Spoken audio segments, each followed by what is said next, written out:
Hey, if you clicked on this podcast, you probably already know what it is, but just for the sake of it, I'm Andrew. I'm Hannah. And we're here to talk about some movies. So Hannah, I got a random question for you. Okay. What is a movie that as a kid you loved, that you thought was like awesome, best movie ever? You watched and watched and watched it. And as an adult, you're like, that probably sucks. Off the top of my head, I would say New York Minute. Is that like a Mary-Kate and Ashley movie? Indeed. Is that the one where they're trying to see Simple Plan? Yeah. Okay, yeah. I remember that being on at my cousin's house. Yeah, it is one of those cousin movies where you just have it on VHS and it's just playing. Yeah. What did you like about it? I just love Mary-Kate and Ashley, and I just like the fun outfits, and I liked that it was like, oh, they're going to New York and they're going to like a rock concert, and Eugene Levy is in it, and well, everything he touches turns to gold, obviously. But you don't think it'll hold up? I think I would enjoy it. Like if I was watching it with like a future daughter or a niece or something like that, I'd be like, yeah, but I don't think it's legitimately good. Do you think Mary-Kate and Ashley will still hold up in the cultural lexicon like 10 years from now? Are they even still in the cultural lexicon? And what does lexicon mean exactly? Rhetorical. Last question was rhetorical. Okay. So Mary-Kate and Ashley have a clothing line now. So that's something relevant. I guess. But for them, I think they don't care to be in the spotlight anymore. That's fair enough. They're millionaires anyways. They worked hard enough in their youth that they don't need to as much as adults. So for you, what is your movie that you think doesn't hold up? The genesis for this question was the movie Clock Stoppers. Have you ever heard of this? All I can think of is Jumper with Hayden Christensen. So no, I don't know. It's not unlike Jumper, in which it's like a young man who has kind of like a cool power. But I don't know, like, I think it might have been a Nickelodeon movie or something. Oh, of course. But it was about this like team of teenagers / young adults who get these watches that stop time. Well, they don't really stop time. They just like slow down time by like 1,000% or whatever, so that you're just really fast moving, kind of like, it's exactly like X-Men. Yeah, X-Men, Quicksilver and X-Men. Yeah. It's basically a whole movie about that. That's interesting. It's interesting, but like as a kid, I loved it. There's a Blink-182 song in it. Of course. He's riding around on his bike, and I thought it was cool, but I think I was more in love with the concept than the actual execution. I feel like Steve Buscemi is in it, but maybe that's just he's in everything. Yeah. But the actual movies that we watch, we're still cottaging it up over here out by the lake. And so we're still watching some spooky movies. I think this episode's going to come out on Halloween Day. Mm-hmm. That's exciting. But so we decided to watch, as we said in the last episode, the original Frankenstein from 1931, the Boris Karloff movie.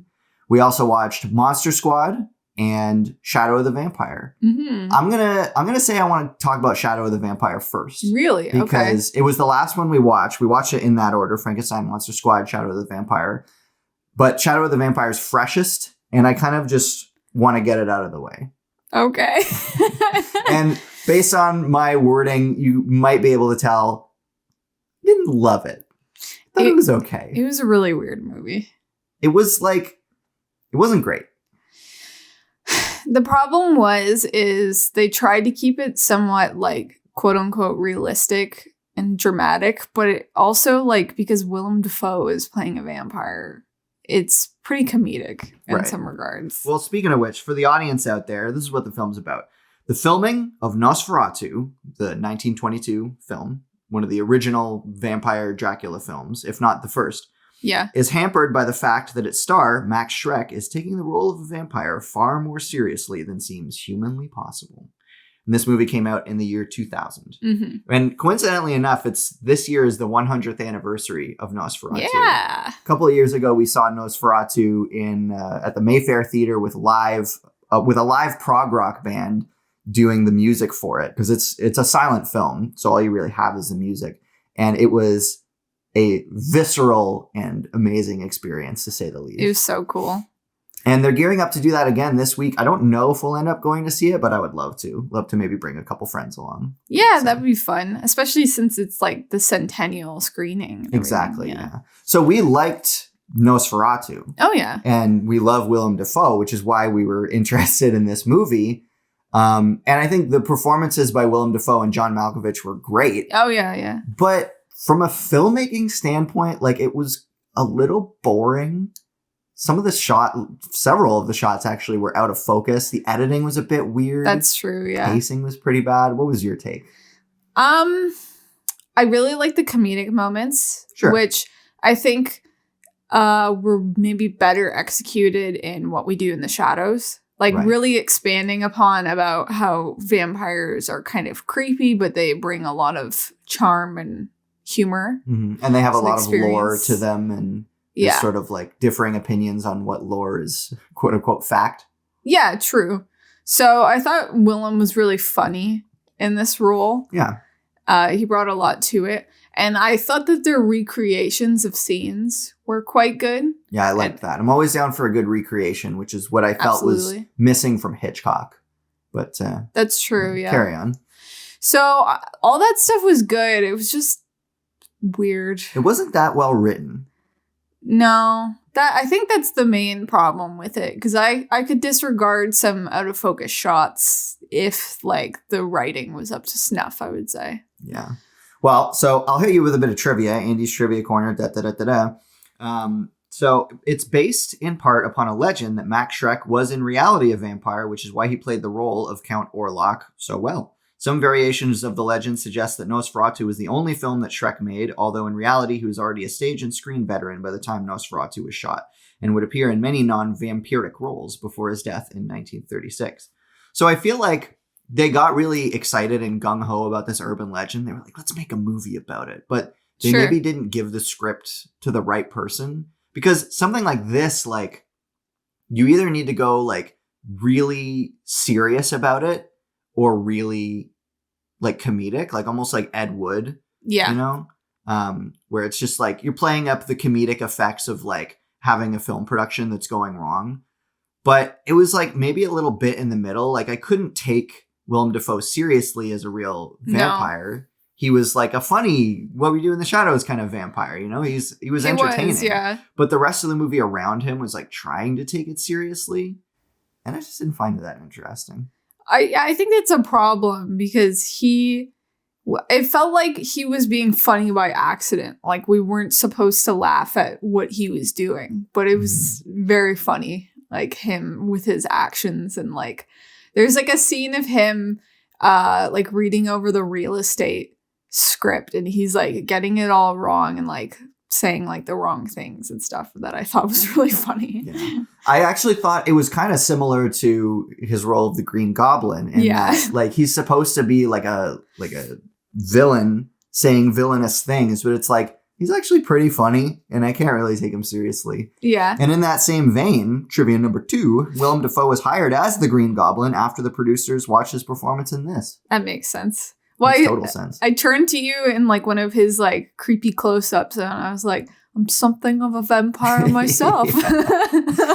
Well, that just throws into perspective like how lame it was that they put Willem Dafoe in a mask as the Green Goblin, because surely they saw like his fangs in this and his ears and nose and the prosthetics and thought like, ooh, he would make a really great Green Goblin. Mhm. And they should have put him in arguably those exact same prosthetics, just with like a I agree. little purple hat on for the Green Goblin. Yeah. And his performance in Spider-Man would have been a lot better. Yeah. As you know, I'm a big Spider-Man fan, so I have a lot of Spider-Man opinions. Of but course. Well, in No Way Home. that's what I was gonna say, is they basically kept his helmet off for like almost the whole thing. Because they yeah. recognized that it was a mistake to put him in a helmet, you know, in the first movie. Agreed. And if you look at a lot of the concept art and like makeup and effects tests in the behind the scenes for the first movie, you see that they were originally planning to give him a more organic look, but then they just made it like a metal suit. Maybe it was like studio interference or something. I don't know. It's hard to say with that. Yeah. This brings up this is getting further and further removed from Shadow of the Vampire, but I do want to go off on a tangent for a second. This brings up another topic that I've been thinking about for a while, where I wish, now that we're in the realm of streaming nearly everything, people aren't buying as many DVDs or Blu-rays anymore.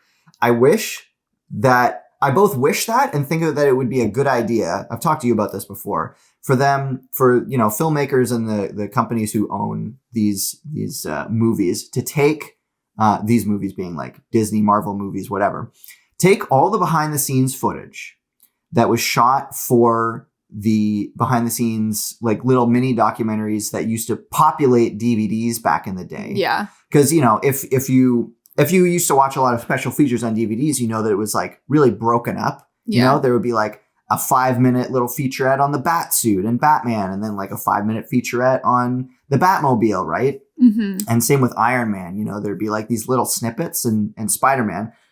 I think that they should either, if there were feature-length documentaries made about the behind the scenes of those movies, they should totally snag those DVD features and put them on Disney Plus. But if not, if it's like Batman or Iron Man or whatever, where they're all broken up into little segments, I think that they should take those clips and make a new behind the scenes documentary about like the making of Iron Man or the making of Tobey Maguire Spider-Man or whatever, and get new interviews with Robert Downey Jr., playing Iron Man, looking back on the process like 15 years later, and then intercut that with footage from Robert Downey Jr. in the middle of filming Iron Man, as like still a younger man, and cut that between him saying like, oh yeah, I wanted to take this film role before it was no longer cool for me to be like an action star.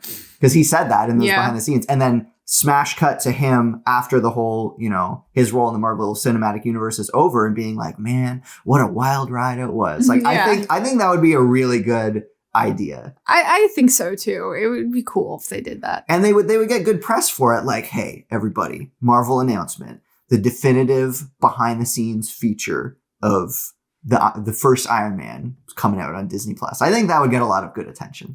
I mean, it's pretty easy for them too, because a lot of the footage is already there. Yeah. Like, it wouldn't take that long. I'm sure there's tons of footage that they shot, and in the moment they didn't think that it would be relevant. But now with hindsight, they're like, oh, what about that one shot of Robert Downey Jr. looking tired on set? That would be good for this. Like, I don't know, just random stuff like that. Well, I'm still waiting for the Room documentary. Room Full of Spoons? Yeah. No. What? So, no, because the Room Full of Spoons is like about the fandom, right? Oh, yeah, I mean, like, so in the book, The Disaster Artist, Greg Sestero talked about how, like, there was a guy filming behind the scenes of basically everything so Tommy could spy on the cast. Yeah, like 24/7. I think his name was Marcus, who was like a young guy. So that's why I'm waiting for, like, a making of feature or, like, a making of documentary looking back like 15 years later with new interviews from the cast being like, oh, this is crazy, and like talking about specific moments and then intercutting it with the footage that was taken on set. That would be perfect. Greg Sestero needs to convince Tommy Wiseau to let him get his hands on that footage. Yeah. And then they can get that documentary made. I would absolutely love that. And then they can make a recreation of that. A recreation of that? Yeah, like they did with The Staircase. There was like a true crime story about it's like a true crime story. Yes. A true crime story featuring a staircase, and they made like a documentary that was received well. So then they remade it like with a cast with like Toni Collette and a British actor I can't remember the name of. Are you forgetting that the Disaster Artist movie exists? We went to see it. No, but I'm talking about something different. You're talking about something different, but exactly the same. Yeah. Sounds good. So, yeah. I would love more Room content. Well, the Disaster Artist focus more on the relationship between Greg and Tommy and like leading up to it and surrounding the Room. Sure. But I want like a straight documentary style film. Right. Okay. So this tends to happen with movies on the podcast that we're not like super, super hot on, is that we end up like just drifting away from talking about it and talking about something else. But in this case, I do think it's kind of relevant because it's about film production.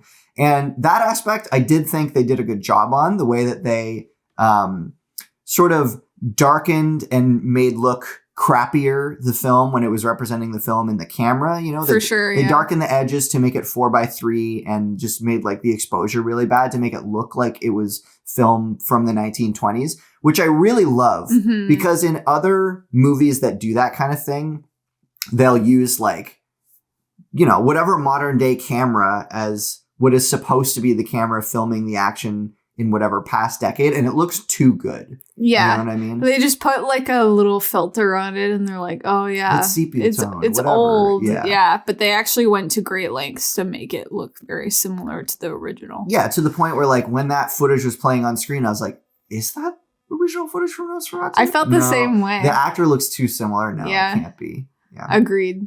And they did sort of a transition shot with Willem Dafoe in like black and white. Mm-hmm. And then they sort of like faded into color in like 16:9. Yeah. And I thought that looked really cool. That was excellent.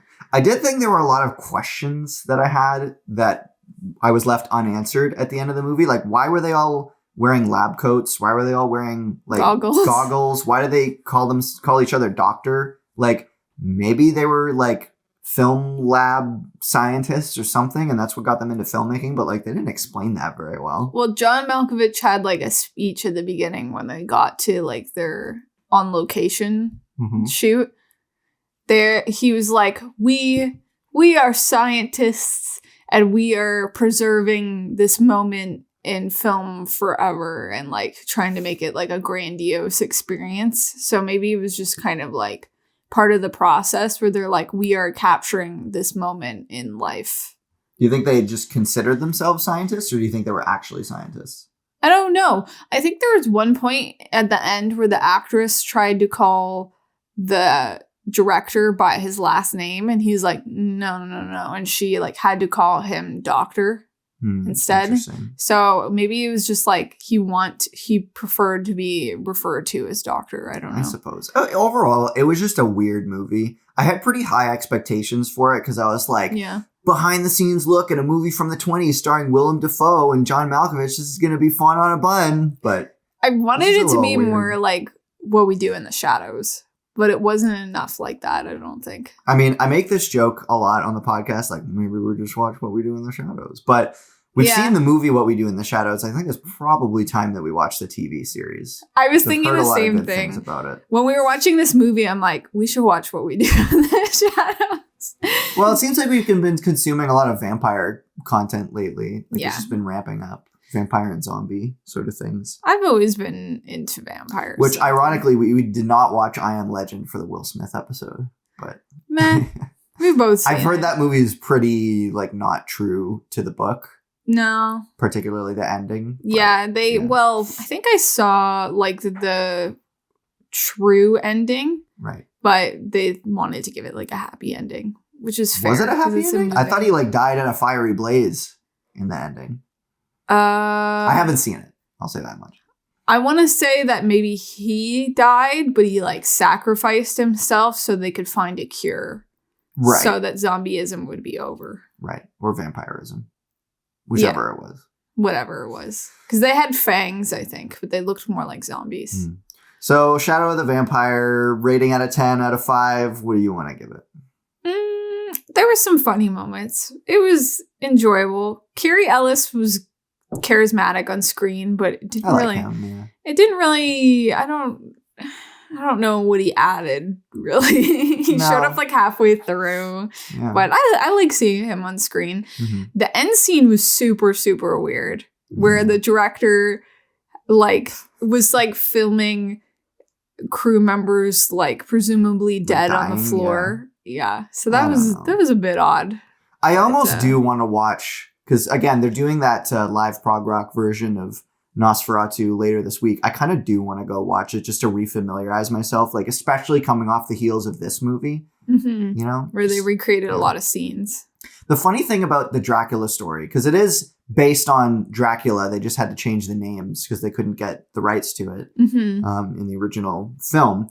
The funny thing about Dracula is that, like, I've seen Nosferatu, and I've seen the Bela Lugosi 1930s Dracula, and I've seen the Francis Ford Coppola, Bram Stoker's Dracula. And if you were to ask me, if you were to say, Andrew, can you describe the plot of Dracula? I'd be like, real estate buys Jonathan. No, I don't know what the plot is. I've seen like 3 different versions, and I'm still couldn't recite what the plot is. It's fairly loose. It's just an inciting incident.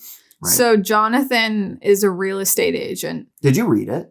Yeah. Oh, you did read it. Okay. I read it as a kid. So it's same with Frankenstein. I read Frankenstein as a kid. Okay. I'm more interested in reading Frankenstein than I am Dracula. It's good. Which we'll get to in a second, but yeah. Yeah. So Jonathan's a real estate agent. And, obviously this is back in a time where, the only correspondence you could do was letters. So with not having the internet, his boss made him travel to Transylvania to get Count Dracula to sign papers so he could buy real estate in London. Right. Yeah.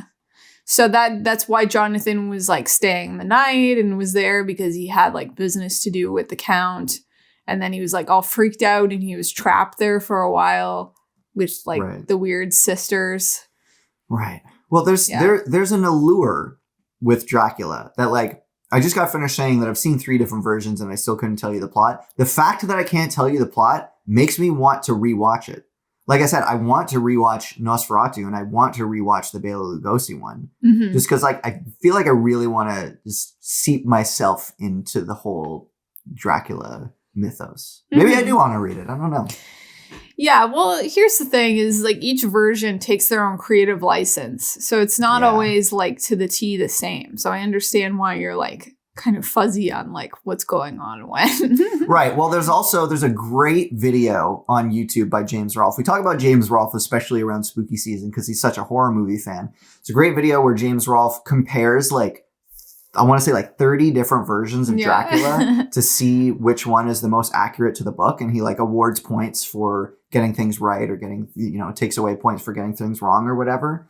So there's so many different versions that maybe at this point I just watch a different version of it to try and get a better understanding. But like even watching that video like 3 times, that video is over half an hour. I'm still pretty fuzzy on it all. I just find it cool. And I love the idea I love the idea of comparing 2 things that are similar but different. It's a little quirk about me. That's a love of yours for sure. Yeah. So I would give Shadow of the Vampire like a soft 6 out of 10. Yeah, I mean, it wasn't like the worst experience. It was fine. It definitely was not the worst, but I don't think I would watch it again. I might watch scenes of it, but I don't. That's my thinking sound. So again, it's very Nardwuar. Oh, yeah. Yeah. Let me tell you about the vampire movie. 6 is pretty fair because it's a movie.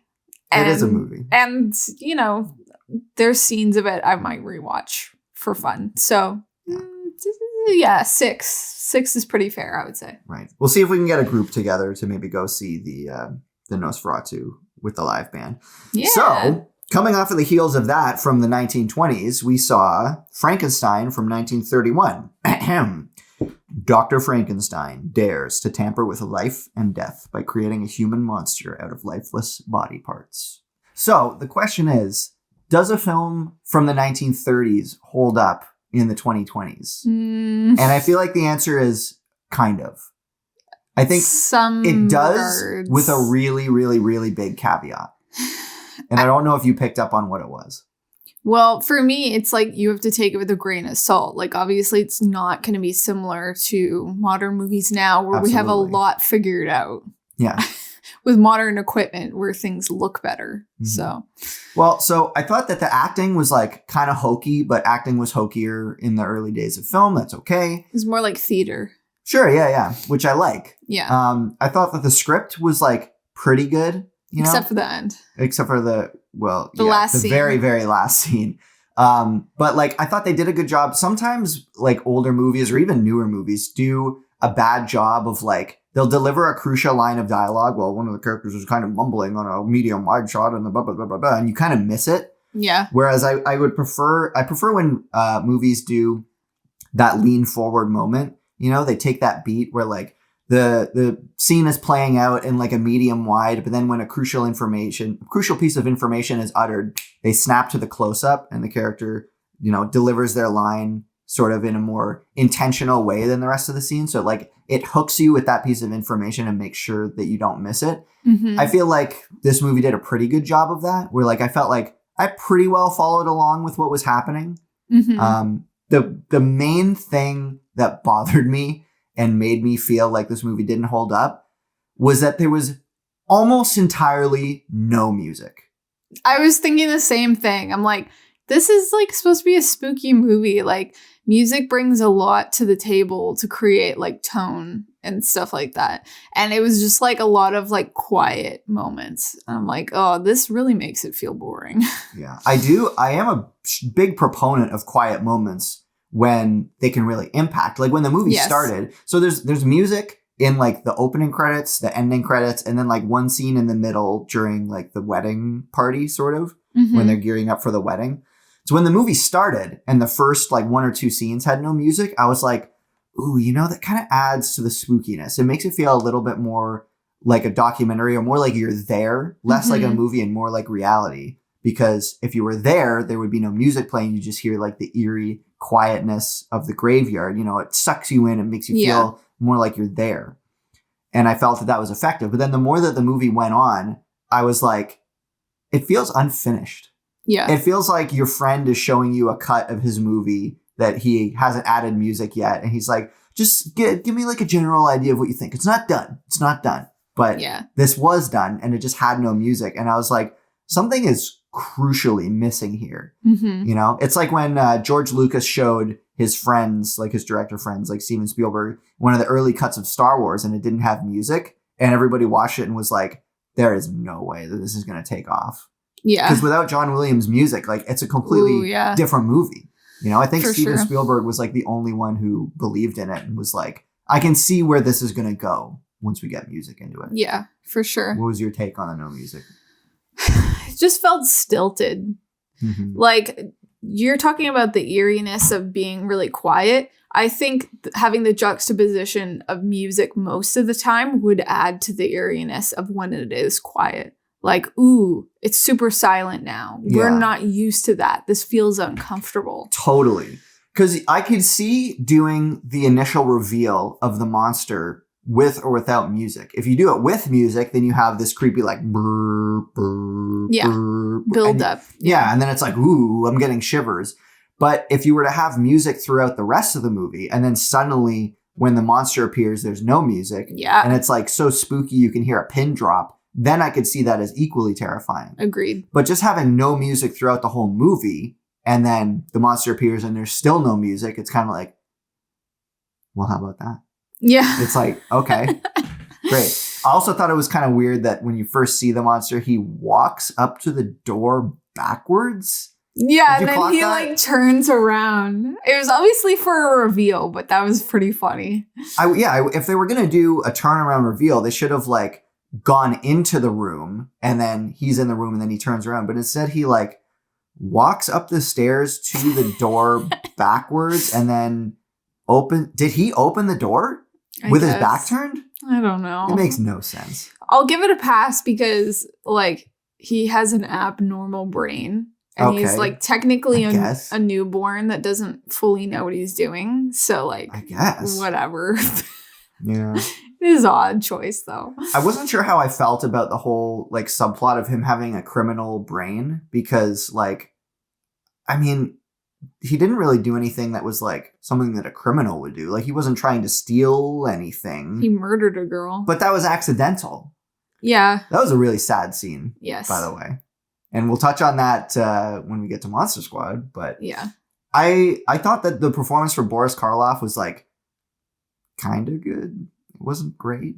I mean, it was early. Like they didn't give him a lot to do. I know. The fact that he was like basing this performance on nothing in particular, other than the book. You know, like you like going back to the Munsters or whatever, or any other interpretation of Frankenstein and Dracula for that matter. Anytime you see a performance of one of those monsters, they're basically emulating the performance of either Bela Lugosi or Boris Karloff from the 30s, you know, Frankenstein's like, and Dracula's like, right? Yeah. But for both of those actors, Bela Lugosi and Boris Karloff, to just come up with something from nothing, you got to give them a little bit of credit. Oh, yeah. Least. It's weird because in the book, I remember Frankenstein having long hair and he could speak. Really? So to me in the book, what I remember is that the book starts with Frankenstein jumping onto a ship and telling the ship captain his story before he decides to kill himself. Okay, yeah, I did know that he spoke in the book, but I wasn't sure about the long hair because I know there's another movie in the same vein as Bram Stoker's Dracula from the 90s. There's another movie called Mary Shelley's Frankenstein, where I think, if you can believe this, Robert De Niro stars as the I could monster. see that, honestly. I think he's bald in that movie. But I assumed that movie was more close to the source material. Is, yeah. But yeah, speaking of the appearance of the monster, let me hit you with a little bit of trivia. So the monster in this film does not physically resemble the character in Mary Shelley's novel. It was makeup artist Jack P. Pierce who came up with innovations such as the monster's flat head, the bolts through the neck, the droopy eyelids, and the poorly fitted suit. That was the only part of his character design that I thought was kind of dumb. Was like he's just like in kind of a crappy suit. They should have put him in something cooler. Well, to me, it was like, oh, we're just going to put him in whatever we have on hand. In the illustrations in the book, I just remember him like walking around more or less like nude-ish. Like maybe like in underwear or something like that. I think in Mary Shelley's Frankenstein, he has like some kind of gray cloak on. Sure. Like basically a glorified blanket. Yeah. And so any future Frankenstein film that features any of these physical abnormalities is taking its inspiration from Pierce's makeup work. And the monster makeup by Jack P. Pierce is under copyright to Universal through the year 2026.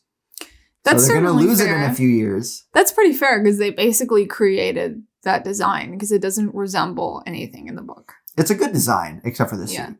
I think the bolts is interesting because what they talk about in the movie and certainly in the book is that they're trying to bring him back to life with electricity, kind of like how you would do with like a defibrillator with the heart. Yep. You would try to like bring that life force back with like a burst of energy. Yeah. So that made enough sense that, oh, he has bolts because they're electrifying him with lightning from the storm. Yeah. A very famous scene. Very iconic. I thought that scene was great. I thought Boris Karloff? No. Young Not Boris Karloff? Young Frankenstein in that scene was good. Where he's like Colin Clive, I think is his name. Yeah, I thought he generally did a decent job. Yeah. Like he had charisma, which not all the other characters had. They were a little more like stilted and subdued. Like they were just saying their lines and it didn't like, feel like anything. His dad was like, hey, what's all this then? What's going on here? Hey, what's going on? This is crazy. It's like, okay, you could just cut this character out of the movie. It doesn't really matter. I honestly don't remember him in the book, but I could totally be wrong. I remember in the book it being more like he's Dr. House. Dr. Frankenstein is like doing lectures at a medical college being like, you know, I feel like I'm on the verge of a breakthrough here. Like I got to do this thing. Like I can bring life back. And, you know, I talked about in a previous episode that I thought Dr. Frankenstein was misunderstood. Right. He was just trying to be innovative in medical science. I guess he wasn't trying to hurt anybody necessarily. No. There was a lot more discussion in the book about the ramifications with him playing God.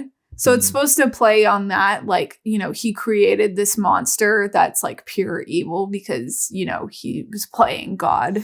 Well, interestingly enough, there's a line in the movie where he's just struck life into the monster. He's like, now I know what it feels like to be God. Yeah. Apparently that line was in the film when it originally came out. And then a few years later, they were like, nah, it's blasphemous. Got to get it out of there. And then they covered it with the sound of lightning or the sound of thunder, rather. Well, yeah, it is blasphemous. But like it's playing on the fact, like that's the whole sort of thesis of the book was that's what made it spooky, was that he created something like otherworldly and the ramifications of that. And he like disowns the monster and the monster gets like sad that his like father like doesn't like him anymore and that like everyone sees him as evil and he's just, you know, trying to do his thing the best that he can. Like so it's a lot from like the monster's perspective of like looking so ugly and grotesque but feeling like alone in this world. Yeah. So that adds to like I turned to you during the little girl scene. And what I remember anyways from reading the book is that the girl was blind, but I could totally be wrong. So like for Frankenstein, he goes up to this girl and the girl like is so innocent and like can't see him, and they have like this lovely relationship because she doesn't know that he looks grotesque and evil.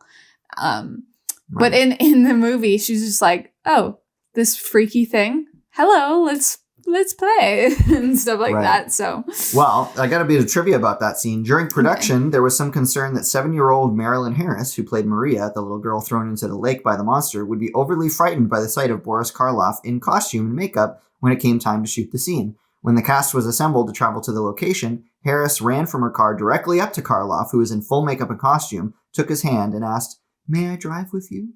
Aww. Delighted, and in typical Karloff fashion, he responded, "Would you, darling?" And then rode to the location with the monster.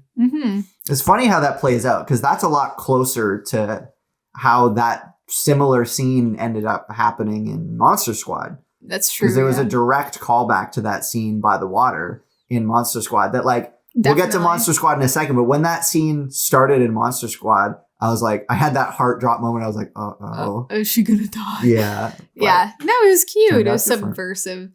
Yeah.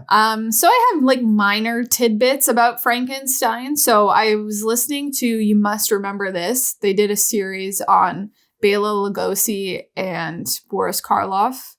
And so according to that, Bela Lugosi, coming fresh off the heels of the success of Dracula, did a makeup test to be Frankenstein. But supposedly he didn't like the idea of having like no lines, since he was like the star of he was the star of Dracula with all the lines, and he was the big guy on set. And so he didn't like the idea of like basically being like a puppet in this. So he turned it down, or at least that's what he said in the press. There's some speculation that they didn't like him for the role and they just let him say that he turned it down. So either way. Hannah? Yes? It's like you're reading right off my trivia sheet. Oh, yeah? So yeah, it does say this. So a 20-minute test reel. So it was more than a makeup test, I guess. They actually filmed it. Starring Bela Lugosi as the monster. Was filmed on the set of Dracula. This footage has not been seen since 1931 and is considered lost. Only a poster featuring the vague likeness of Lugosi as a 30-foot colossus remains. Interesting. It is interesting because I feel like I may need to fact check myself after the fact here, but I'm almost positive that Boris Karloff also played a version of The Mummy. He did, yes. Yeah, there were a couple mummies. There was like a mummy series starring like Imhotep and a mummy series starring the mummy Karis. I think he played like the first couple. Yes. And that's interesting that the same person played like two super iconic monsters. For sure. It could have been the same with Bela Lugosi.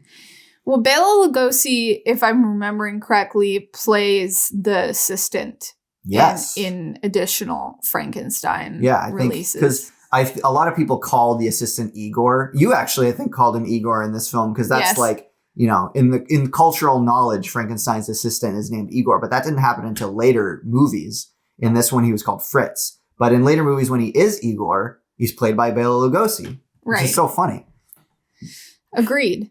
Well, see, they were pretty big horror stars of the era, so they actually like teamed them up for several movies, Bela and Boris, and it was like, ooh, like it's, they're starring in the movie. I think a movie called, I want to say Cat People, but I could totally be wrong about the title of that. And so they did a couple team ups together. Right. Well, something that James Rolfe talks about a lot is that the Universal monsters were kind of like the original Avengers. Agreed. Like the original Marvel Cinematic Universe, where like they each had their own movie and movie sequels. And then they got brought together for like, Frankenstein meets the Wolfman. And like, I assume there was a Dracula versus Frankenstein or a Dracula meets Frankenstein. I don't know. At some point. Possibly. And so that was kind of like the original Marvel Cinematic Universe team up movie. And that's kind of where we got with Monster Squad was all these monsters coming together in one movie. Maybe we wouldn't have the Marvel Cinematic Universe without this idea, but probably we would. Probably. So another little tidbit is Boris Karloff worked really long hours and he had to be in the makeup chair a really long time for all the makeup of Frankenstein every day. Frankenstein's monster. Yes, correct. it is, you know. For the movie Frankenstein, yeah. So this instigated workers' rights for film actors. Interesting. To begin with, because he was working like 12-hour days and then spending hours in the chair. You know, he'd be working like 16, 18-hour days. And he's like, this isn't right. Like, I need a break. And like, they didn't really give him a break. He would work these ridiculous hours. So then he kind of helped establish workers' rules about you can only be on set so many hours and, you know, you get breaks and stuff like that. So then for subsequent movies of Frankenstein, he was limited in how many hours he could be on set. Interesting. Well, they probably put him through the ringer in the first movie because he wasn't like famous yet and didn't have much clout. Yeah. To the point where like they didn't even give him a credit. At the beginning, in the beginning of the film, yeah. Did they give him one in the end? They did. Okay. They're supposed to. It was just to give mystique, but you know that's. I don't like when they do. I don't like that either. I think he was an established stage actor before that. It was the same with with Bela Lugosi. Like they were both. So like Boris Karloff is British, and Bela, I want to say he's definitely like Eastern European. Let's just say he's not British. Yeah, so then they would play a lot of like people of color and villains in movies because they weren't like the standard Caucasian European look of the time. So for them to play monsters, it was like, oh, finally I get to play something cool where I'm the star because they weren't given that same luxury before. Yeah. It's kind of like the beginning of Arnold Schwarzenegger's career where they were like, we'll just cast him as, you know, Conan who doesn't like speak a lot, or the Terminator who's like a cold-blooded machine. Well, not even blooded, just a cold calculating machine. You know, at the time, they probably weren't like, this guy can't be an action hero. He can't carry a movie. He's too foreign. But then he went on to prove them wrong and make a lot of great movies. Agreed. And well, same with like someone like Sylvester Stallone. Like he has like, you know, a bizarre sort of accent that, you know, a lot of people just write it off. They're like, oh, he doesn't speak perfect English. He doesn't have the right quote unquote look of like a traditional star. So, he wouldn't work. But it's like, that's what makes them unique and brings something new to the table is that they look different. Well, you know why Sylvester Stallone talks like that, right? Did he have like a stroke or something? Oh, apparently when he was being born, I think he got like cut and he has like nerve damage in his lip. And so his lip kind of like dips a little bit. And so that kind of causes him to talk. Like he has an accent, sure. Yeah. But he has like actual nerve damage, which is why his mouth does that little like hook down thing. Yeah. Apparently. Same with Milo Ventimiglia. Oh my gosh. Yeah. I was just going to bring that up. Which is why they cast him as his son, because they both have nerve damage in their face. Does he actually have nerve damage? Yeah. What? Yeah. I thought he just did that naturally. He did that naturally because he has nerve damage. From what? I don't know. Punched in the face? Something, like a childhood accident or something. I don't know. Right. Well, anyway. Frankenstein. Yeah. It'd be kind of cool to see Sylvester Stallone as Frankenstein's monster. And then when's that happening? Arnold Schwarzenegger as Dracula. I'm ready for it. Yeah, why not? Yeah. He could make a good count. He's got the Eastern European accent already. Yeah, why not?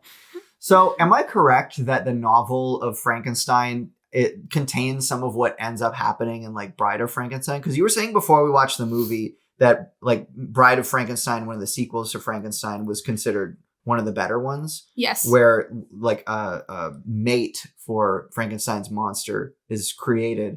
Am I correct that that happens in the book? Okay, so basically he goes on the ship, as I said. So like the beginning of the book is the end, basically. It's a literal bookend. Right. Where he's like, I'm telling you my story. I'm alone. You know, I'm this grotesque monster. Here's how I got my start. Here's my finish. Mm-hmm. And so, you know, after a while, like Dr. Frankenstein disowns the monster because he's like, you're gross. I shouldn't have done this. Like, get out of my sight. And he runs away. And then the monster comes back and he's like, I'm alone. No one loves me. there's no one like me. Please create me a mate. Yeah. So that he like pressures the doctor to create a mate. And the doctor starts working on it and creating this mate. But as far as I remember, he never actually like finishes where it's like a true bride. But he was working on like a bride of Frankenstein. But I don't think that she came to life, or if she did, it was temporarily, like he wasn't able to recreate the effect. What I heard was that he makes a mate for the monster and then like brings her to life and then immediately is like, what have I done? I've just created another one, and then kills her. That sounds about right. I mean, again, I read this book when I was like 13. So I'm a little fuzzy at some of the didn't the author write it when she was like 13 or like really young? I want to say. To my understanding, she was married, but like you were married at like a younger age back then. So to my understanding, she was maybe like in her early 20s. Okay. Maybe I'm thinking of The Outsiders or To Kill a Mockingbird or something. I think she was married to like a count or some kind of political like person where she had like political clout and money, and she was like vacationing at like a friend's house. So she didn't need to work or worry about money. So she could just write a novel. Yeah. Is it a long novel? No, I don't think so. I might listen to the audiobook if there's like a really good reading by a well-known actor. There probably is. Maybe like De Niro or something. You never know. Interesting. Well, yeah, I am interested in watching Mary Shelley's Frankenstein, the one with De Niro, but maybe next Halloween. And maybe we watch Bride of Frankenstein next Halloween as well. That sounds good. Yeah. So what would you give it out of 10, out of 5, whatever you want to rate it? Oh dear. So did I give my rating for did. I did. Soft 6? Yeah. Soft 6, yeah. So it's an old movie, so I don't know if it's completely fair to rate it alongside like 19 or like alongside 2020 movies, because it's almost 100 years old. Mm-hmm. And it was like when talkies were fresh. Right. So they just figured out sound in general. So of course, like they're lacking in music. Mm-hmm. There's definitely iconic scenes, and it definitely started a great trend in Hollywood, and it's definitely very influential. Mm-hmm. And I think it's worth preserving. But in terms of my enjoyment of the film and how well it held up, I think all the scenes with Frankenstein still are pretty cool. Sure. Like the girl by the water, and like the scenes of them, like the horde with the fire. The angry mob. The angry mob, yeah. Like attacking him, and like the windmill scene and like all that stuff. And it's alive! Like that stuff was pretty cool. But the rest of it was just like, it felt like a means to an end. Like they were just trying to move the story forward, and it was pretty dull. Sure. And the last scene sucked. So like... The last scene was like North by Northwest final scene quality. Like should have just cut it. They should have cut it. Like they should have ended it on the high moment. Instead, they're like, all right, let's add another scene on. Let's bring taking a drink. Let's bring the guy a drink. And he's like, no, I'm gonna take the drink instead, the father. Ha, well, that's great. And then the movie ends, and it's like, didn't need that scene at all. You know what I would love to see that I feel like would give me like twice as much enjoyment of this movie is in the same vein that there's that, Nosferatu show where there's a live band playing the music. Because I've heard that the original music that goes along with most copies floating around with Nosferatu is like kind of stock-ish. In the same vein... It sounded bad. Yeah. In the same vein, I would love to see a fan score for the 1931 Frankenstein. That would be cool. Maybe an orchestral band or a prog rock band, whatever, makes their own score for the movie and like tailors it to each and every scene and each and every moment. That would really help, I think. And also cut the final scene. That would make it like twice as good as the film. I agree. I think seeing it on a big screen with live music would really, really help it. Yeah. I'm not even saying it even has to be live music. I mean, that would be amazing. But just like someone somewhere on the internet, if they haven't already, should record their own score for Frankenstein and put out that audio track so that we can sync it up and watch it. Because again, like everything feels so stilted because it's so quiet. Mm-hmm. And what happened back then is, they were used to theater and stuff where everything played out in the wide. Yeah. So movies back then, they didn't push in for close-ups nearly as much as you would now. So I think that like creates a lot more stiltedness, that everything is playing out in a wide, so you can't see as much emotion. When you get in for a close-up, you feel things a bit more. Yeah. And modern directors do weird, quote unquote, weird things where they play around with cinematography and lighting and camera effects to create something unusual and grab the audience. Whereas older movies are just, okay, here's a wide shot. Okay, here's a medium. Okay, we're doing a close up so you can see like writing on a piece of paper. But it didn't feel like special. It just felt like, okay, we are recording this moment. But it's, again, with a grain of salt, 1930s, cinema was still fairly new back then. They hadn't had everything figured out. And 100 years later, of course, things are going to be quote unquote better. Quote unquote. So yeah. I do love watching old movies like this and seeing like how far we've come with the language of, visual storytelling. For sure. I think that's cool. So I would give it maybe a very generous 7, but who am I kidding? It's probably a 6, just because, if I watched a version that had more music, I would maybe give it a 7. I would give it a 6 because there was cool moments and, obviously it's cinema history, but it just doesn't hold up to modern standards. So I think a 6 is pretty fair. It made me want to watch the 1930s Dracula. Because not only because like they're both Universal monsters and closely associated, but this movie had a couple of the actors who were in Dracula. I don't know if you noticed that. Well, I've never seen Dracula, so no. What? I've never seen the Bela Lugosi Dracula. Yes, you have. Stop it. No, I haven't. Why? I don't know. We haven't watched it together? No. What? You're joking me. No. Oh my gosh. This Frankenstein movie was the first of the Universal monsters that I've seen. Really? Yes. We gotta watch the Bela Lugosi one. Are you kidding? Yes. Oh my gosh. Man, my world has just been turned upside down right now. I thought you knew that. No. Well, you took a vampire class. You didn't watch like arguably the most famous vampire movie ever made? We discussed it, but no, we didn't watch it. Oh man. Now I wish I brought that. Jeez. Okay. Maybe we'll watch that and because I know I'm really craving it. But anyway, just going back to what I was saying. So like Fritz, the hunchback assistant in this film, plays Renfield in the Bela Lugosi one. And I think some of the names were switched around in the Bela Lugosi one. Like I think Renfield is like Jonathan Harker and Jonathan Harker is like not in it or something, or I don't know. That doesn't make any sense. Jonathan Harker is like the inciting incident. Well, because I don't even remember who played Jonathan Harker. Well, maybe I'm talking on my butt. It's been a couple of years since I've seen it. Yeah. But so Fritz plays Renfield in the Bela Lugosi one, and then one of the doctor who is helping Dr. Frankenstein, which by the way, is his name Victor in the novel? Yes. But Henry in this movie?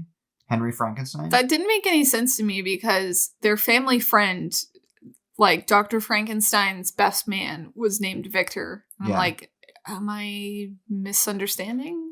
Yeah, I don't know. But they did that in those movies. It's like they just changed the names around. Like in the Bela Lugosi one, definitely the names of the female characters are switched around. Why? I don't know. That doesn't make any sense. Like I think like they combined some characters, like eliminated other characters. Combining makes enough sense. Like, especially back then, we have limited actors, limited budget. Like, let's combine 2 minor roles into one. But like, why have a character in the movie named Victor and not have it be the right character? That doesn't make any sense to me. I know. I guess we're just going to have to watch that like 45-minute James Rolfe video comparing them all again. Yep. Which I'm going to do anyway.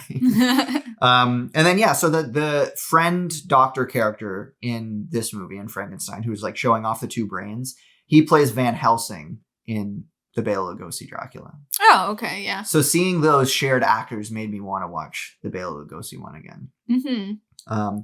And I forgot a piece of trivia from Shadow of the Vampire, so let me just take a few steps back. So sure. Murnau's line, F.W. Murnau's line in the film, "If it isn't in the frame, it doesn't exist," is a paraphrase of a piece of advice the real Murnau gave to the young Alfred Hitchcock when the latter visited the UFA studios in Berlin before becoming famous. That's Hitchcock cool. never forgot this advice and was still quoting it when making his final movie in the mid-70s. The use of the quotation in the context of Shadow of the Vampire is a distortion of what the real Murnau meant. So what did he mean? He just meant like if the audience doesn't see it, then it hasn't happened in the world of the film. I like that because they always say like show don't tell. Right. And a lot of people don't follow that advice. Yeah, for sure. So bridging off of Shadow of the Vampire, I want to rewatch Nosferatu. Bridging off of Frankenstein, I want to rewatch the 1931 Dracula. Yeah. And I'm into that. I'm ready to dive into Monster Squad. Yeah, they both sort of bridge off of that. Like, obviously, the design of both Dracula and Frankenstein and Monster Squad is the universal. Yeah, of the universal ones. All right, let's dive in. So, yeah, I had seen... I thought I had seen the 1930s Frankenstein. And it wasn't until we were discussing it yesterday that I was like, wait a minute, have I seen this? No, I haven't seen this. So all these movies were fresh to me for the first time. Monster Squad, Frankenstein, and Shadow of the Vampire. So Shadow of the Vampire, I had high expectations for, and I thought it was okay. Frankenstein, I had kind of middle expectations for, and I came out kind of thinking it was also okay. Monster Squad, I thought could go both ways. I agree. Concept-wise, it seemed really cool. It seemed like it was like the original Stranger Things almost. I know a lot of people consider Goonies the original Stranger Things. Yeah. But I felt like Monster Squad was more similar to the idea of Stranger Things, where the kids are actually like trying to fight sort of fantastical forces. Yeah. Whereas Goonies, I think they're just kind of like trying to get away from bad guys and like after treasure. They're after treasure, and the bad guys are also after the treasure. Yeah, which feels less similar to Stranger Things. But the fact that no one really talks about Monster Squad made me think that it was going to be bad. Yeah. And I'll ask your opinion first. What did you think of Monster Squad? It was an enjoyable ride, but to me, it felt like a Disney Channel original movie where it's like, there's some cheese factor to it, but it's pretty fun to revisit. Like, I love Halloween Town. Objectively, not like a cinema masterpiece, but it's still like a fun cheese ride that I enjoy taking. I disagree. Okay. I'm very sad to hear you say that, actually, because I thought this movie kicked ass. I thought it was really fun, and I really enjoyed it. I thought it had a great script. I thought it was really funny. I thought all the characters had a lot of like great personality. Yeah. And I thought it had a lot of cool ideas. It wasn't like the greatest film ever made, but a movie called Monster Squad, you're not really expecting that. No. But I think like there's no doubt that Stranger Things took a lot of inspiration from Monster Squad. And I was reading the trivia for Monster Squad. Actually, we should probably tell the audience what Monster Squad is about before we move forward. We've mentioned it, but let's give an official. So, Monster Squad came out in 1987. A young group of monster fanatics attempt to save their hometown from Count Dracula and his monsters. So I'm going to jump right into a piece of trivia because I think it'll be an important talking point. So, the film is said to be a blatant ripoff of the more well-known kid adventure film, The Goonies, from 2 years before, which I disagree with. It's not a blatant ripoff, but it definitely has Goonies vibes. It does have Goonies vibes, but like it's different enough, right? Like the Goonies is like the kids are kind of like screw-ups, I feel. You know, they don't really know what they're doing. They get in over their heads and they just kind of fall into this adventure that they didn't really mean to be in. And there's more like definitive human bad guys where they're like, well, I just want the money and like whatever. They want money to save their town. It's a different thing. Yeah. Whereas this is like the kids love Universal monsters and they're like really passionate about it. And they decide to like take up arms and take matters into their own hands. And they're like, we got to beat these guys. It's up to us. We know how to stop them. And we're the only ones who are going to take the threat seriously. Yeah. So I felt like, other than the fact that it's kids in a small town facing an adventure and riding on bikes. Do they even ride on bikes? They do. In Goonies? In Stranger Things, I know they do. But In Goonies, they might minorly, but then it's more like they're on foot. Right. Okay, so the one thing that is similar was there's both chubby boy characters that wear like a colorful shirt. Sure.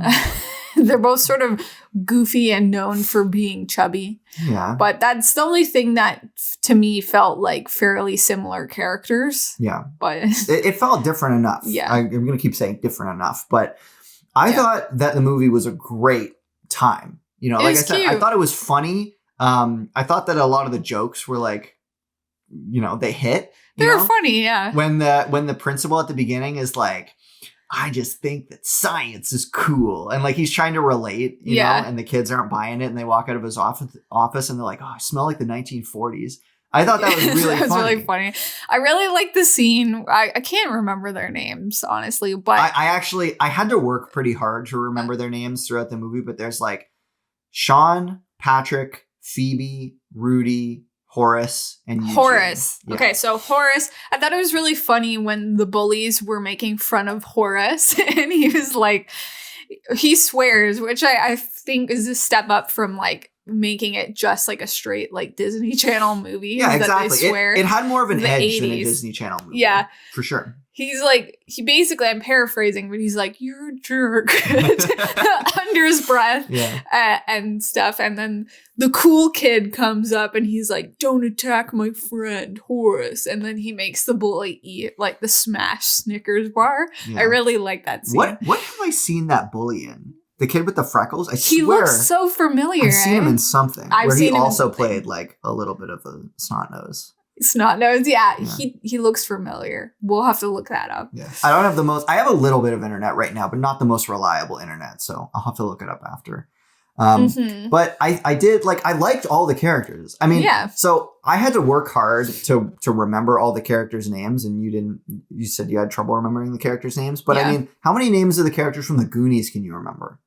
None. 0. Yeah. Yeah. I remember Short Round, but that's his name from Indiana Jones. So not even. No. Yeah. So like, I feel like this is one of the great underrated movies from the 80s that deserves more attention. Like Goonies, I feel like is getting all of the attention that this movie partially deserves. Like, yes, it came out 2 years after and it's a similar vibe, but it's about something different, you know? Like if all movies that had like similar concepts were considered blatant ripoffs, then every movie would be a ripoff. You know? Of something else. Every movie takes ideas from things from the past, right? Yeah. You know? That's why it's hard to compare Frankenstein to anything because there wasn't anything before it to compare itself to. And everyone draws from Frankenstein as a reference. Yeah. And so I thought the characters had great personality. I liked all the characters, you know, like the little girl was so cute. Oh, Phoebe, yeah. Yeah, the little dog, like there's a scene where they all put their hands in together. We're doing the Monster Squad. They put their hands in and the paws of the dog are like just in the edge of the screen. And I was kind of said under my breath, like, oh, please put the dog's hand on the, and then the dog puts his paw in and I was like, yeah. Oh, that beagle was so cute. Yeah. I love it. And with movies of that era for kids, usually they make the dog do something unrealistic, which makes me being like, ugh, like this is so stupid. Like, cheesy, a dog, but the dog was just being cute. Yeah. Which was fair for me. I was like, if the dog was like actively a part of it, like doing something like supernatural, I'd be like, no thanks. But the dog was just like hanging around with the kids. And I was like, oh, I liked it. That dog was cute. I liked it. Yeah. So I'll hit you with some trivia. So I think that this movie, it was clear that it was made by people who really loved the original like Universal monster movies. Yes, definitely. And really wanted to pay it tribute. And that's what happened with that scene by the water with Phoebe, or was it even by the water? Yeah, it was by the water. Yes. Where Frankenstein comes up and it seems like it's going to play out the same way as the 30s Frankenstein where he throws her into the water and drowns her. Yeah. But instead they make friends and it's like a really sweet relationship. For sure. I even had like a tinge of emotion during the scene where Frankenstein's monster, blah, blah, blah, blah, blah. He's looking at the mask that's supposed to be of his face and he kind of like gestures to himself and he's like, scary? Like he's like, do I look scary? Yeah, like I'm considered scary. I was like, oh, poor guy, you know? Well, that shows a lot more of the humanity of Frankenstein because, you know, a lot of the book was about him wanting people to like him, but then turning into a monster because people weren't accepting him. Yeah, exactly. So the trivia. So due to licensing issues, the crew had to create characters that were suggestive, but not exact copies of Universal's iconic monsters. The challenge, this is a quote, the challenge was to suggest those classic creatures without really copying them, explained Sean Mahan, because we didn't have permission or the license to use those specific images. So we could do a Gillman, for example, but it couldn't look too much like the creature from the Black Lagoon. It was frustrating for us at first because, of course, we wanted to do the original designs, but we couldn't. We can only suggest those designs. So the Frankenstein monster looks a bit like the Karloff creature, but instead of bolts in the neck, he had bolts in the forehead. There was a certain percentage of changes we had to make to get away from any legal copyright infringement. It's interesting. Yeah, it's fair. Like, every movie does it a bit differently anyways, so that to me wasn't a deterrent. Yeah. I liked the character designs. And actually another piece of trivia, the effects were done by Stan Winston. Yeah. Who I like and respect. And for sure. There's a scene where the Wolfman changes into the Wolfman in a phone booth. It's kind of like 3 quick cuts and then we're done. Yeah. But the effects, I was like, it's short and sweet. I feel like you don't need much more than that as compared to like the long drawn out transformation sequence from An American Werewolf in London. I was going to say. Which I felt kind of overshadowed that movie. Like, it was like, that movie was all about the effects. Like, look how cool our creature effects are. But like the actual movie wasn't that good. Yeah. My stipulation with that movie is it had a lot going for it. And I want to see an actual remake that I feel like lives up to what I wanted the movie to be. Yeah. I felt the same way about Teen Wolf, actually. Was watching Teen Wolf, I was like, this wasn't quite as good as I thought it would be. And I feel like it's due for a remake. Well, they did a TV show. They made it into a TV show. I haven't seen Teen Wolf either. Right. Maybe we will watch that this year. Yeah, I thought the effects were pretty good. Yeah. So, and what I was going to say visually is that apparently the face of the Wolfman was modeled after Stan Winston. That's really funny. And speaking of the Wolfman, did you recognize the Wolfman when he was in human form? No. No? Okay. So here I'm bringing up the image right now. So here's the Wolfman in Wolfman form. Yep. Do you recognize that face? He looks like a skeezy character actor. Like he looks totally familiar, but I can't pinpoint it. It's Uncle Rico from Napoleon Dynamite.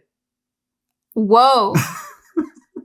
How does he look older there than he does in Napoleon Dynamite? I don't know, but that's why when in his last scene in the movie, I pointed to the screen when he was like, changing back into his human form. I pointed to the screen. I said, "Hey, check that out." And you're like, "What are you talking about?" It's because that's a quote from Uncle Rico in Napoleon Dynamite when they're watching his football video. He pats Kip on the knee and he's like, "Hey, check that out." That's funny. I was trying to tip you off that it was Uncle Rico. I think when they were like showing the amulet, like glowing, I was like, I forgot the crystals. But I said that unrelated. Yeah. One thing I do want to point out from this movie is in the 80s, rightfully so, stranger danger was a huge thing because that was the era of latchkey kids and parents not looking after their kids enough and a lot of kids going missing. Mm-hmm. So they're like, don't talk to strangers. Strangers are scary. And it's like, we should be like that to a certain degree, but we shouldn't write people off just because they seem scary to us at first. So I like the transition of, ooh, our creepy German neighbor, let's go to him for help. And then you find out he's like this sweet old man that survived the Holocaust. Yeah. I really liked his character. Yeah, he was cool. I liked when they had like the knife and he's like, your time is running out for another slice of pie. That was so cute. I really like that. Yeah. So overall, I thought this movie was a great time. And it was fun. Any audience members out there, if you love Stranger Things, I do recommend this movie because it feels more like Stranger Things than The Goonies does. I agree with that. It's, it's about a band of kids coming together to go on an adventure with 80s vibes. Yeah. And like I said, it feels like they really wanted to pay tribute to the Universal monster movies. And I understand that in a movie of this length, they couldn't devote like a crazy amount of time to each individual monster. Like the Mummy didn't get very much screen time. The creature from the Black Lagoon didn't get very much screen time. But I'm interested in your take on Dracula, because he was kind of the ringleader of these monsters in this movie. And I felt like his portrayal was different from other interpretations. And I wanted to know if you thought it was different in a good way or different in a bad way. Because when it was the scene when all the police officers are running at Dracula and he's just kind of like tossing them out of the way and like he's not even giving them a second thought. He's like, get out of here, get out of here. I was like, I've never seen Dracula look this powerful. Usually he's like shaking his hands around in a weird stilted way and he just looks kind of awkward. But this is like, I felt like this was an actual like villainous looking Dracula who seemed powerful. What did you think? Well, to me, all the shaking references and like the weirdness comes off from trying to emulate Bela Lugosi, because he was like a foreign actor that had weird quirks naturally. Yeah. To me, in the book, it's like Dracula was someone that was able to convince people to do things. He had like an allure where he could sort of hypnotize people to do his bidding. So to me, that is fitting in line with the original character. But what annoyed me was he wasn't really acting like a vampire at all. No, he didn't bite anyone really. Except for turning into a bat. That was like sure the only thing. I was like... I liked those scenes. The effects in those scenes were really, really nice. I felt that they held up. Yeah, that was cool. It was just kind of like he was throwing people around. I'm like, you're a vampire.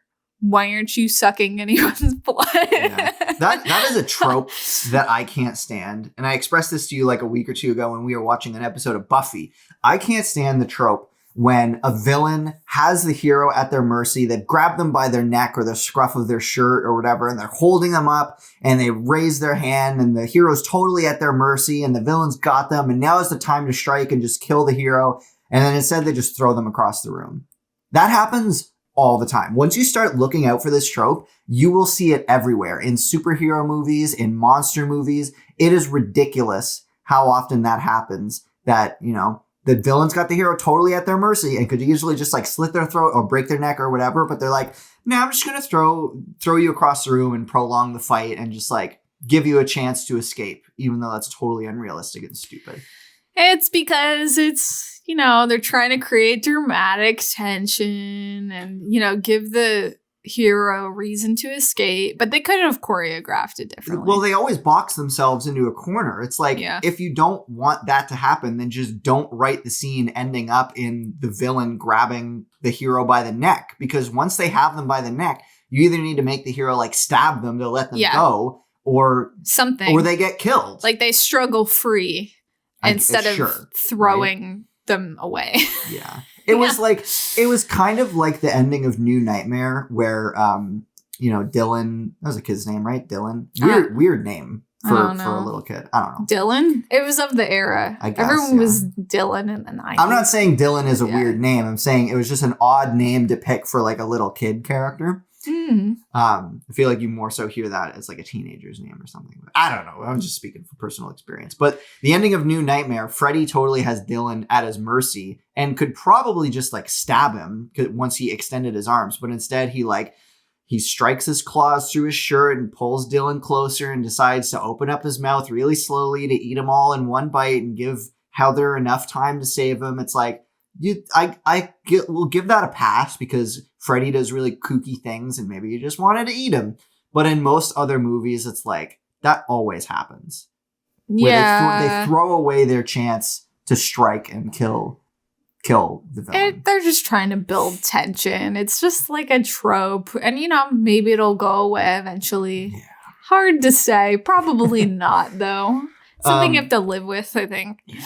But so going back to Dracula. So I was inspired to ask this question based on this piece of trivia. So in 2006, Wizard magazine made a list of the...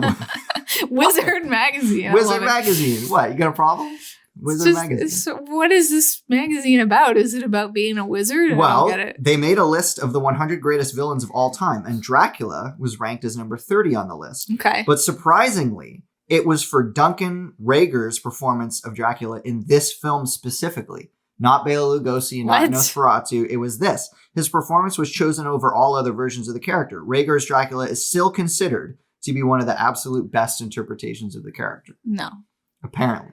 No, because it's not representative of the actual original character in my mind. So I don't think it's fair to be like, this is the definitive Dracula, because it's not what Bram Stoker really imagined. All right. I understand that perspective. Yeah. I respect that perspective. I just thought it was cool that he did something different and made a Dracula that was like actually intimidating. As opposed to the Francis Ford Coppola Dracula, who looked completely ridiculous in almost every single scene that he was in.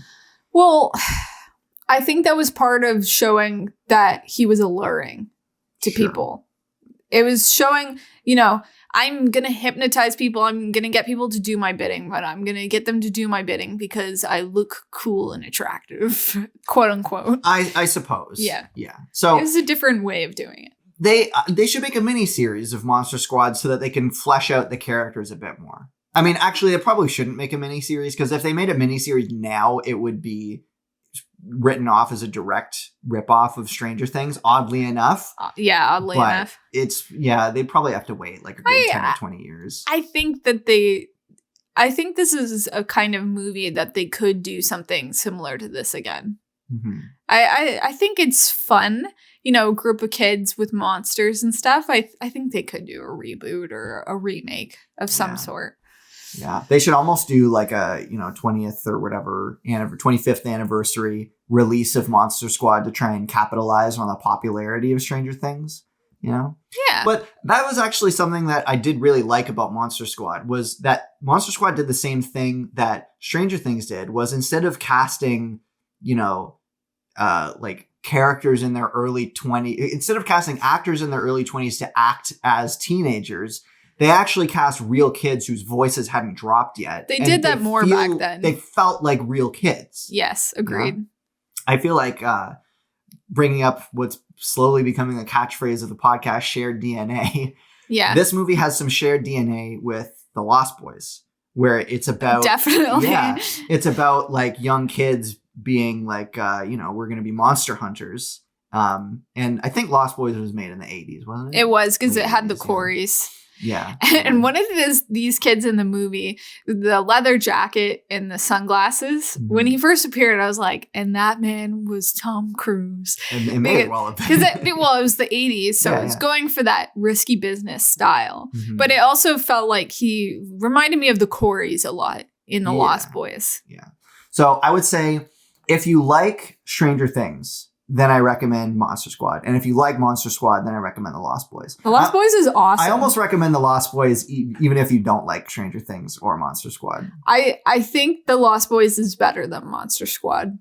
I would probably agree with that. It's got more of a vibe. It's got more of its own sort of like distinct personality, with the music and the style, It does horror comedy. It's got that Joel Schumacher touch. In a good way, though. Let's not write him off. In a good way. Yeah. He didn't make the best Batman movies, but he made a good vampire movie. Yeah, for sure. Mm-hmm. I agree. So I would give Monster Squad a strong 8 out of 10. And I know you probably think that's being generous, but I really liked it. I would definitely rewatch Monster Squad, and I would recommend it to people for sure. It was the most fun movie that we watched yesterday. Mm-hmm. I'm not going to give it an 8 because I think there was room for improvement in some regards. Mm-hmm. I wanted to see maybe more scenes of them enjoying monster culture. Sure. Just like more build up, more, maybe more scenes of the monsters congregating, being like, we're going to do this thing. I don't know. Okay. I just felt like it was more, there was room for more. I will counter that by saying that, like you said, it was the most interesting, like entertaining of the 3 movies that we watched yesterday. Normally, like when we watch movies for the podcast, we'll watch like 1 a day or whatever, but we actually watched all 3 movies in one day yesterday. They were shorter. And by the end of the day, I was kind of conking out because it was late. It was like midnight. We had a big day, but part of what I liked about Monster Squad was that it kept me engaged by keeping the pace pretty quick. That's true. There weren't too many scenes that dragged on, which Shadow of the Vampire had, which is why I was kind of falling asleep. So sure, they could add in more scenes of like fluff at the beginning of build up and then enjoying monster culture. But like, I feel like by the time they were testing Rudy on his monster knowledge, it's like, you get it. They love monsters. They know what they're talking about. We can move forward. That's totally fair. But that's part of what made it feel like a made for TV movie like Halloween Town to me, is that it's, you know, it's at a fast pace. Like, we're establishing characters and getting right into it because, you know, we're like a low budget movie. I would make a strong argument that this movie is way better than Halloween Town. We tried to watch Halloween Town like 3 Halloweens ago, and we stopped in the middle of it because it wasn't grabbing me. I have a soft spot for that series. Well, I've seen it already, so I knew what I was going in for, and I was like, yeah, let's do it. Let's watch it. But it was just like, I was getting tired. Yeah, we watched that on like a travel day. So it was tiring, and I understand. The first movie is also slower paced than the rest of the movies. What was also great about this movie was that it came from the era where every action fantasy movie in the 80s had its own theme song, like Ghostbusters. Yeah, I thought that was really funny. Like, every movie in the 80s had like, we're the thing. Yeah. We're the Monster Squad. And like, it had sort of like the fake Will Smith track at the end with like the rap and everything. And yeah, it was funny. I was humming the theme for like a good hour or so afterwards because it was catchy. I miss the days when movies had theme songs like that. Yeah, I wish they would bring that back, honestly. Just occasionally. Not for every movie, but yeah, for the fun ones, action movies, sure. Yeah. I also thought it was funny when the monsters were being sucked up in the portal at the end. Van Helsing gave like a thumbs up. Oh, that was amazing. And then the kid gave a thumbs up back. He was like, yeah, monsters, rad. And that was a great way to cap off the movie with a big laugh. That was really funny. And I really liked when they handed over their business card to the military. The army guys. Yeah, the army guys. Eugene wrote like a crappy letter. With crayon. He's like, army guys, please come and help. And then they show up and they're like, where's the monsters? And it's like, no, we dealt with it. We're the Monster Squad. That was funny. This movie was hilarious. You gotta give it some credit. It was a funny movie. I enjoyed it. And Phoebe holding on to Frankenstein's hand, being like, don't go. And then she like handed him threw like her little dog Scraps. Yeah. And you're like, I'm not crying. I was like, what? I'm not crying. Shut up. Yeah. It was great. I really it was a good time. Yeah. So yeah, I would watch it again. So as far as what the future holds for the next episode of this podcast, I'm not really sure because this episode's coming out on Halloween. I don't really want to put out any Halloween-centric episodes after Halloween because they're going to immediately feel dated. So any future Halloween episodes any future spooky movies that we watch between now and Halloween, we'll probably won't do an episode on. Mm-hmm. So as far as what we're doing after, I have it on my mind to do kind of a foreign language movie mini marathon, maybe like 1 or 2 or more, a couple episodes on movies from around the globe, just to give the spotlight on some non-American, non-European, non-British Well, it is European, movies, yeah.